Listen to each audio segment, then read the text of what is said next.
Hello and welcome to another edition of Eyewitness Report. I am Yomi Otaibi.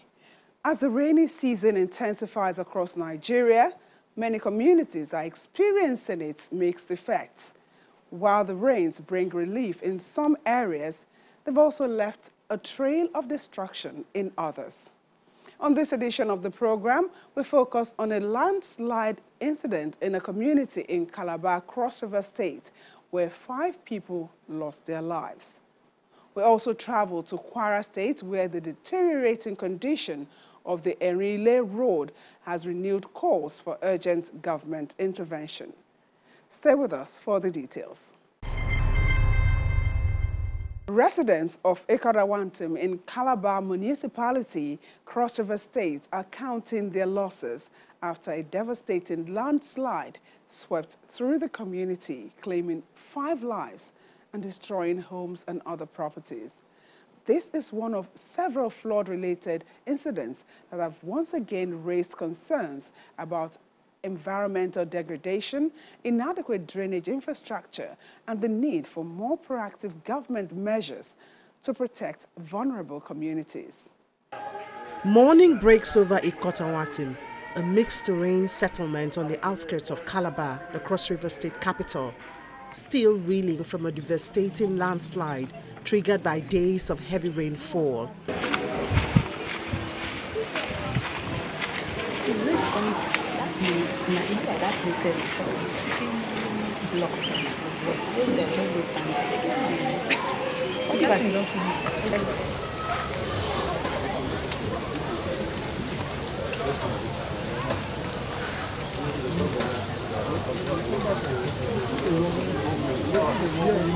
Residents woke up to the grim reality of lives and houses buried beneath the mud. This is where we brought out the cops. This is where we brought out the cops from. See the place. Everything don't cover them. To show what I went to pass. That what I just came from there. Carry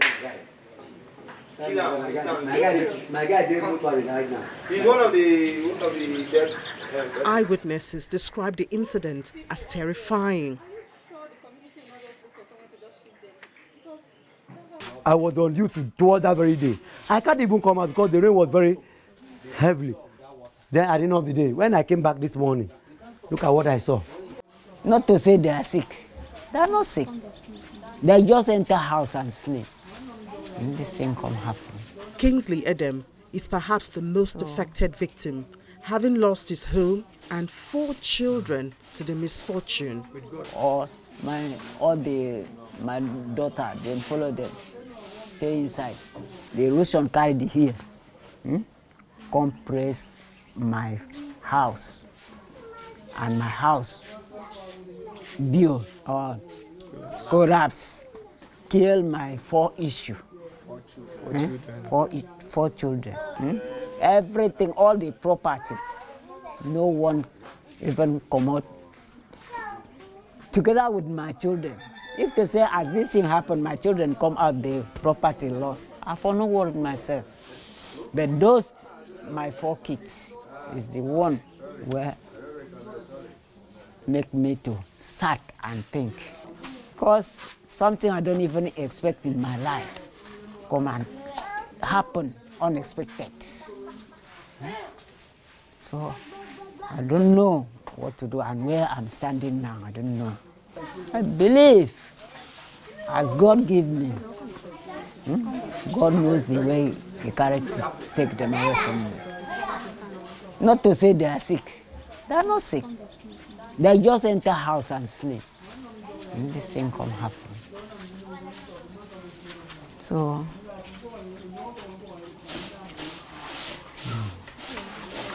With God, all things are possible. Residents say they have repeatedly appealed to the government to tackle the erosion menace, but little has been done. Before this very time, we have been complaining about this to the government, that we have a erosion problem in our environment. I'm staying just up here. Are you hearing me? We have been complaining this. I don't know if our leaders have been telling them. I've been telling the government, but we have been complaining about this time without number, that we have a problem of erosion. Yeah. Now, please, if you can see what is going on just behind, actually, we know that we have an erosion route that we're supposed to use from here. But can you see someone's house? Can you see? I heard of what the Excellency has done, the governor of Cross River State has done in other communities, and what he has done to them and done for them. So right now, I believe because he has done all of those things, I believe he can still do it here. So we are crying for help. We are crying for help. Please, we don't want such to happen again.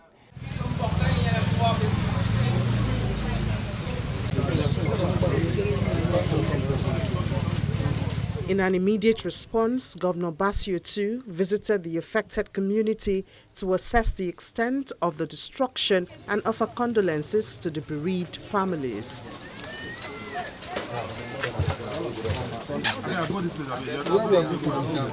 Flooded from here. It was right there. No, the house was somewhere here.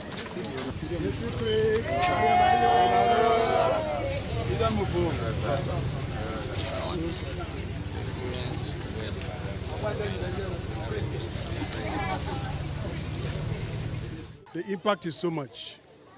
We lost some innocent souls here. I am actually with the father. He lost about 3 kids, about 4 kids.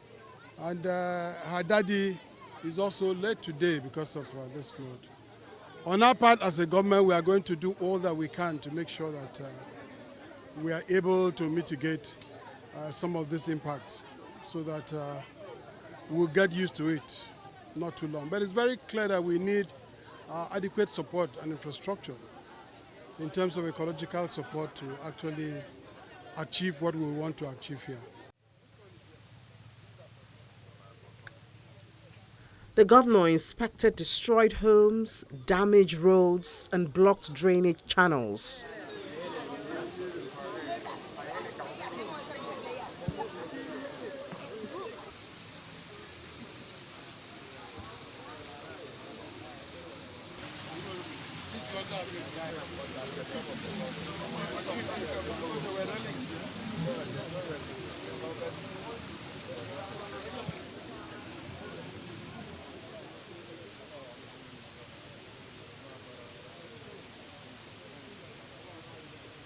As rains intensify, flooding continues to disrupt life across the state.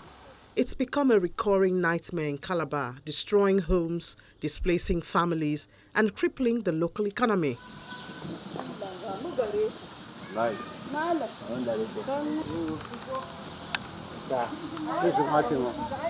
Deep gullies scar neighborhoods in flood-prone areas like Nasarawa, Bakoko, and Akaifa.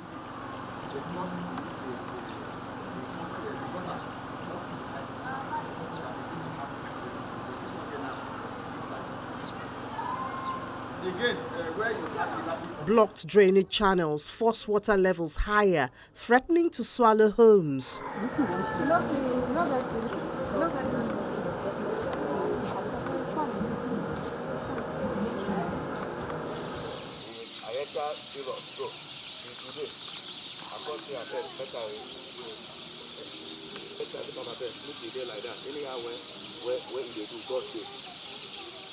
The people that commissioned the gutter, the contractors that did the gutter, they didn't finish it down to where they're supposed to carry the gutter down.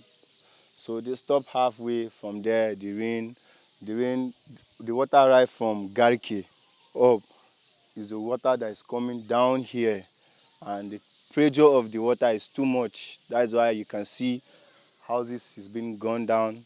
So many houses. There's a mosque in front of me here. There is no more now. My father was sleeping in the last house there that collapsed, and he went down too. He fell down and that was the problem that he lost his leg.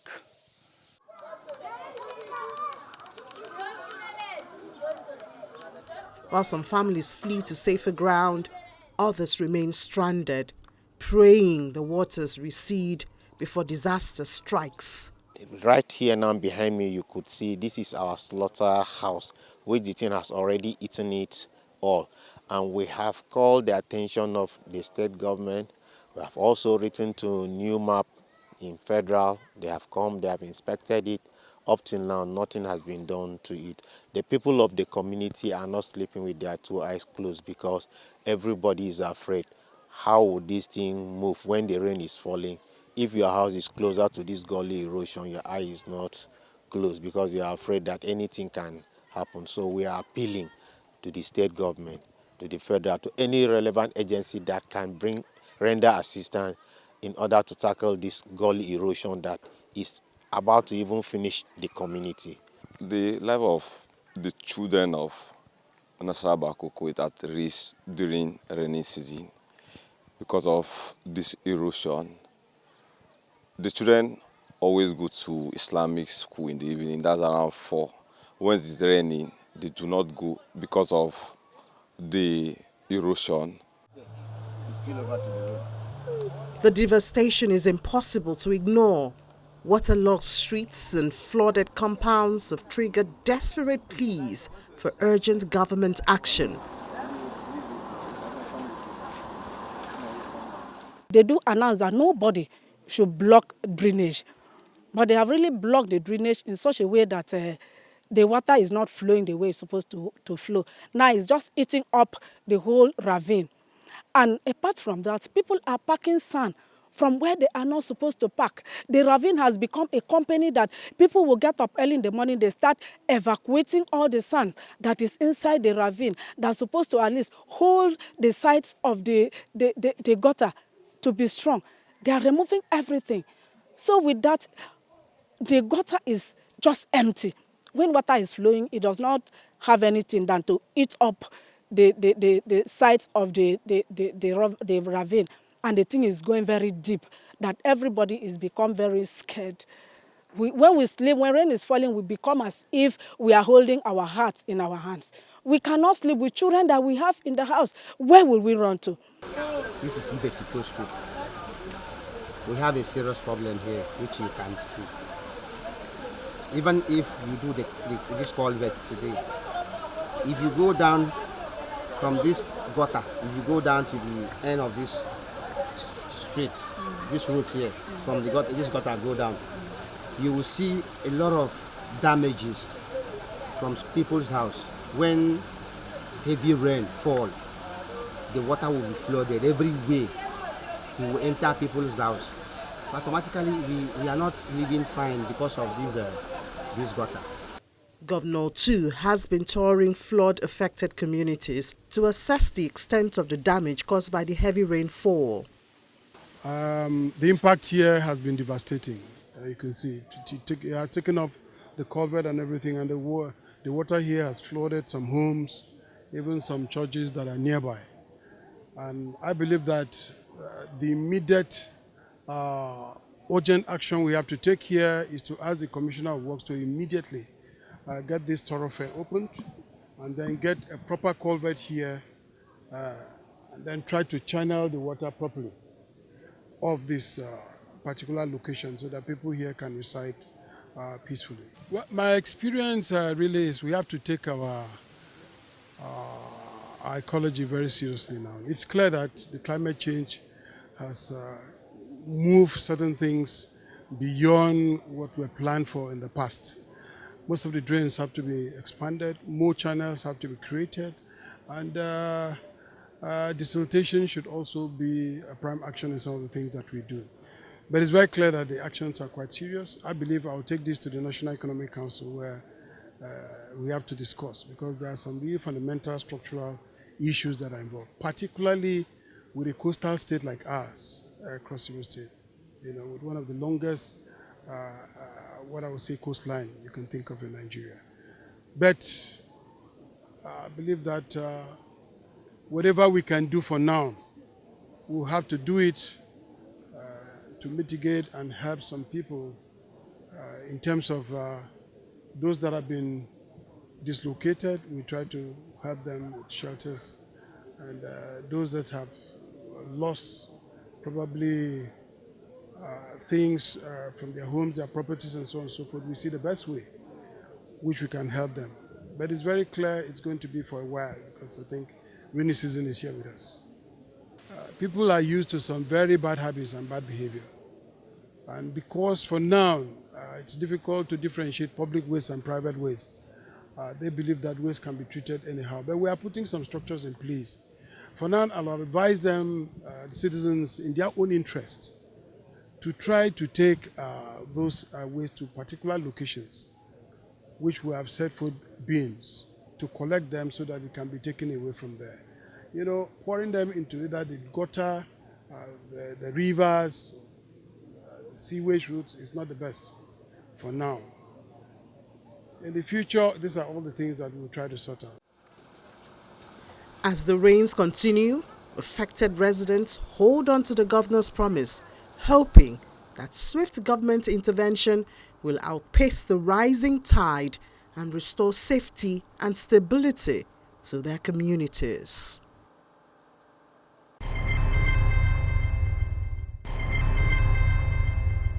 Welcome back. We now head to Kwara State, where the condition of the Erile Road continues to deteriorate, worsened by persistent rainfall. Motorists and residents say the road has become increasingly difficult to navigate, as they call on the relevant authorities to undertake urgent repairs before the situation deteriorates further. Ilaodo in Osun State is the last community on the state's northern boundary, sharing a border with neighboring Kwara State.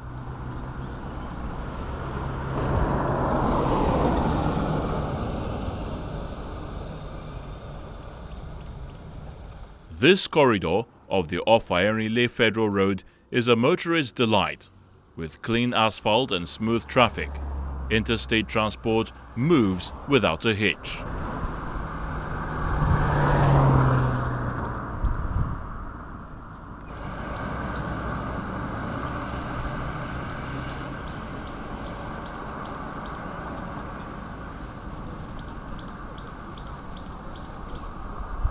But that comfort vanishes the moment you cross the boundary into Erile in Kwara State.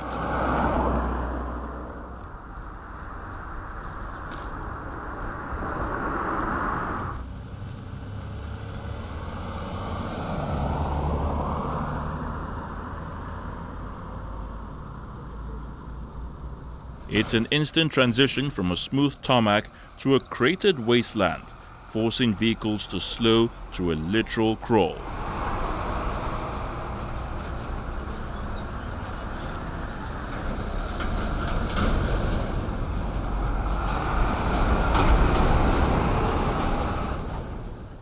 Erile community is the gateway to the north, and this road has been in this condition, this bad condition, for the past 2-3 years now, and we have been doing a lot. We have been consulting government agencies, the Federal Ministry of Works, FEMA. We have written a lot of letters. We have submitted letters to them that they should come and assist us to do this road, because the road has become an havoc to the commuters and the community. Even the KBC, our royal father, he has intervened in doing a lot of things on this road. That's why people can still manage on this road. If not that, I don't think people will be able to pass through this road anymore. Last year, our royal KBC, the leader of Erile, he tried his effort to get this hard course they put on this road, this place, because the place is bad to the extent that the motors cannot even pass through the place again. So he was the one that did the work. That's why you can see these vehicles managing to pass through the place again. Ironically, a faded, rusting project signpost stands by the roadside, declaring that the contract for the road's rehabilitation was awarded long ago.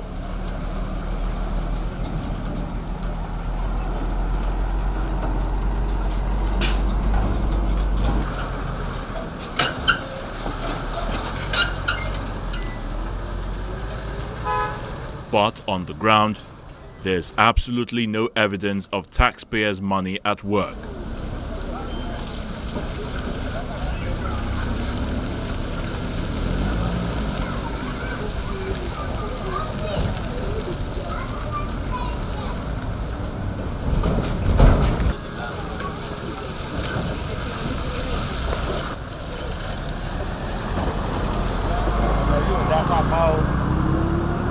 With the rainy season now at its peak, navigating this stretch of road has become increasingly difficult for commercial drivers and haulage operators.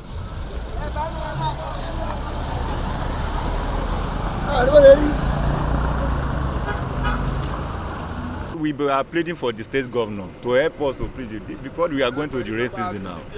So this road now is very destroyed. You please from Konta to Yofa, there's no way we can move. And they are running laws. We beg them to give us this is what you can get, the grassroots people can be enjoying. We plead for them, our governor, to plead to come and rescue us for this road. But it is said that this road is a federal road. This is federal road. The federal and the state they are together. And then you can plead to the federal. The federal can help us to do something. Even though if the state can do it, the state will do it and we still collect something from the federal government again.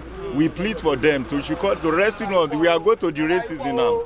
That's what we are pleading for the state government and the federal.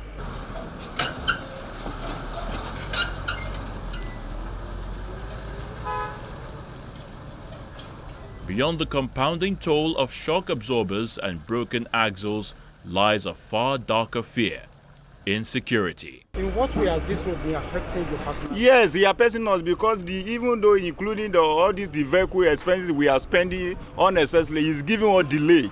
And the time of insecurity now, which is we were targeting our movement and it does not give us a free movement to move. So it gives us delay. We don't have a lot of time to move. We plead for the federal government. It's truly the insecurity. Where there is no security, this is where the road is supposed to be. If there is road, I believe there's no way these bandits will come and stand along of our front to stopping us. But because of the bad road everywhere. The economic paralysis is invisible. Erinle's once vibrant economy is drying up.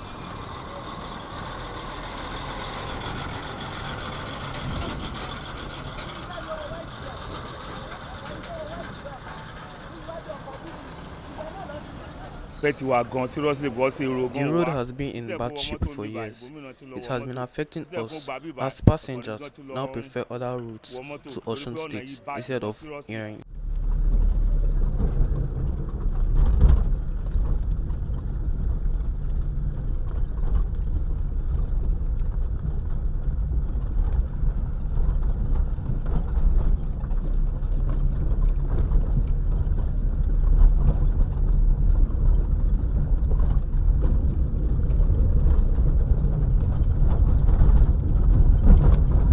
In the absence of government intervention, local youth have stepped into the gap.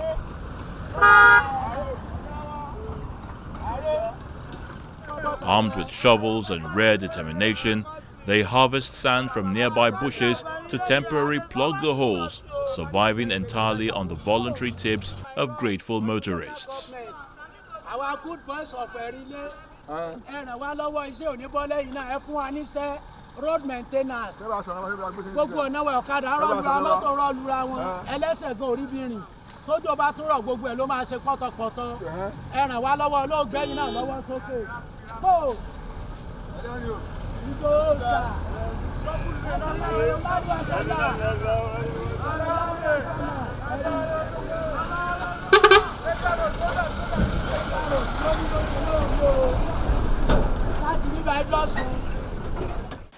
I dey pray for them so that make it they remember all the Erile people here because our road is no good at all. That is why I dey pray for them. Say make it them help them, make it them do road, make everything they all right. Just anybody, you just pity our people. They just take 200, just take 300, so that I dey borrow Jiga, I borrow Sofe, I borrow EPA pan. So that all the money they give us, I dey go settle them for outside. So that any amount remain, I just share to 2,000, 1,000. I don't see anybody government to help us.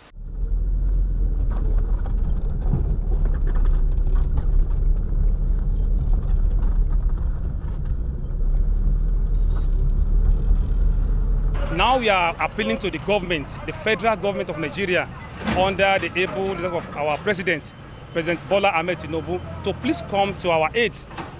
This will have become a a death trap for us. Please, we are appealing to the government, the federal government, to assist us to come and reconstruct this road for us. Okay. If this road is reconstructed, what will be the benefit to the community and to Nigerians generally? There are a lot of benefits because this road, like I told you, Erinle is the boundary between Osun and Kwara State and the gateway between South and Northern Nigeria. So if this road is now reconstructed, I believe it will serve a lot of purpose for us because this is a road that people pass from Osun, from Ibadan to Ilori.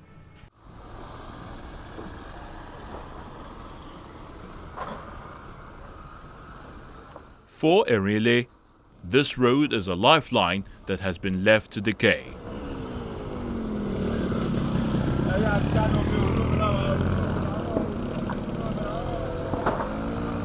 The collective cry from this border community to the government is to fix the road before the economy of Erinle completely collapses.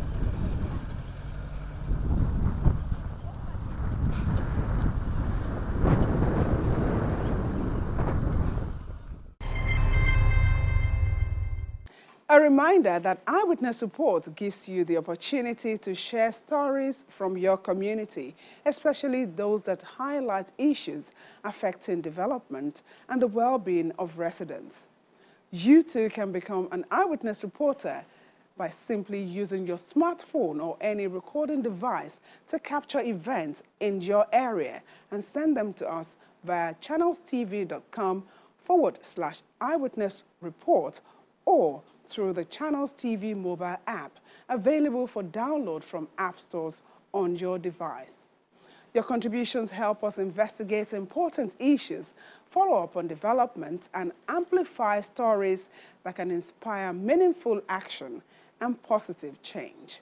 That's our package on this edition of the program. Thank you for watching. I am Yomi Otaibi.